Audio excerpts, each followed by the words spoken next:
Hello everyone. Today we will be opening up IELTS reading.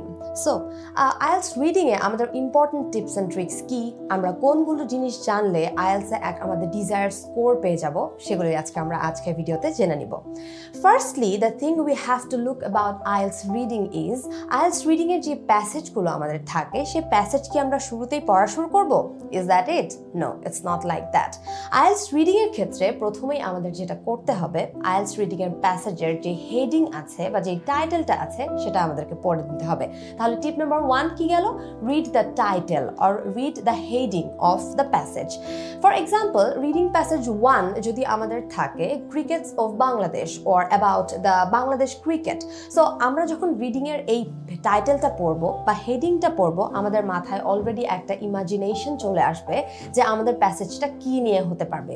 Yes, exactly. Imagination is the power of your IELTS reading.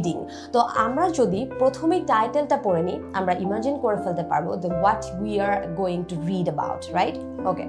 এক number তাহলে আমাদের টিপ গেল reading the title of IELTS reading of the reading passage. Tip number 2, read the questions. So most of the students ask these things যে আমরা আগে passage পড়বো না আগে কোয়েশ্চেন পড়বো। So I would suggest we will read the questions first. Why? Yes, I will give you the answer. আমরা reading প্যাসেজের ক্ষেত্রে question আগে পড়বো তার কারণ হচ্ছে আমাদের পুরো রিডিং প্যাসেজের কোনো প্রয়োজন নেই।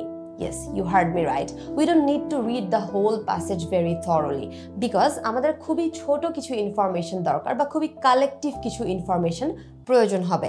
সেটা আমরা কিভাবে জানতে পারবো that what information do we need? Yes, after reading the questions you will know what information we will need. So যদি আমরা প্রথমে রিডিং কোয়েশ্চেনগুলো পড়ে নিই তাহলে আমরা জানতে পারবো যে আমাদের অ্যাকচুয়ালি কোন ইনফরমেশনগুলো নিতে হবে বা কোন ইনফরমেশনগুলো নিয়ে আমাদের চিন্তা করতে হবে অথবা ইমাজিন করতে হবে। So tip number 2, read the questions first. Tip number 3, use pencil while highlighting the keywords. Yes, you heard me right. Keywords. Keyword আমাদের অনেকের জন্যই একটা নতুন ওয়ার্ড হতে পারে। You might be asking keyword কি? So আমরা প্রথমে জানি যে keyword জিনিসটা আসলে কি।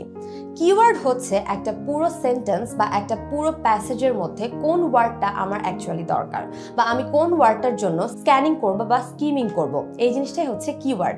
আমি যদি আমার হাতে একটা পেন্সিল রাখি ফর এক্সাম্পল আমরা যখন পড়াশোনা করতাম যে কোনো সাবজেক্টে আমরা যখন স্কুল বা কলেজ বা ইউনিভার্সিটিতে পড়াশোনা করতাম আমাদের নোট অথবা বই নিয়ে আমরা কি করতাম? Didn't we highlight the important words? Yes, the important words are the keywords. যখন আমরা কিওয়ার্ডগুলো হাইলাইট করব তখনই আমাদের মাথায় আমাদের ব্রেইন ইমাজিন করতে এটা আমাদের ব্রেইনকে ইমাজিন করতে হেল্প করবে যে অ্যাকচুয়ালি কোন ইনফরমেশনগুলো আমাদের প্রয়োজন। কিওয়ার্ড মার্কিং এর মাধ্যমে আমরা জানতে পারবো যে কোন ইনফরমেশনগুলো আমরা খুঁজছি বা আমাদের ব্রেইন কোন ইনফরমেশনগুলোকে কালেক্ট করে আনসার কালেক্ট করতে পারে। So this is the tip number 3, keyword marking. Tip number 4, look for paraphrasing. What is paraphrasing? IELTS reading বা IELTS test the most of the time you will hear about paraphrasing. So আমাদের মনে question আসতে পারে what is paraphrasing? Paraphrasing is telling a sentence or describing a sentence in a different way. For example, using a similar word or using a different kind of sentence structure or anything. That is paraphrasing. So IELTS reading আমাদেরকে সবসময় prepare থাকতে হবে paraphrasing এর জন্য কারণ কোয়েশ্চেনে যেটা থাকবে যে কিওয়ার্ডগুলো থাকবে এক্স্যাক্টলি এই সিনোনিম ওয়ার্ডগুলো we will not find in the passage. So we will have to look for paraphrasing. Question keyword marking করে আসার পরে আমরা ওই সেম ওয়ার্ডটা না খুঁজে তার সিমিলার ওয়ার্ডস বা তার আশেপাশে সেন্টেন্স স্ট্রাকচারের প্যারাফ্রেজিং খুঁজবো তাহলে আমাদের জন্য আনসার কালেক্ট করতে সুবিধা হবে। টিপ number 5, cross out the incorrect answers.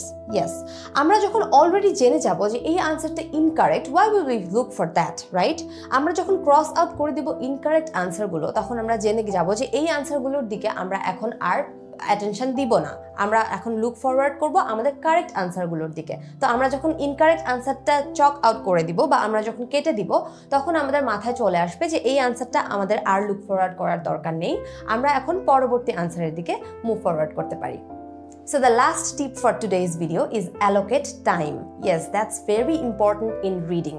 IELTS reading এ একটা বড় গেম চেঞ্জার হচ্ছে টাইম ম্যানেজমেন্ট।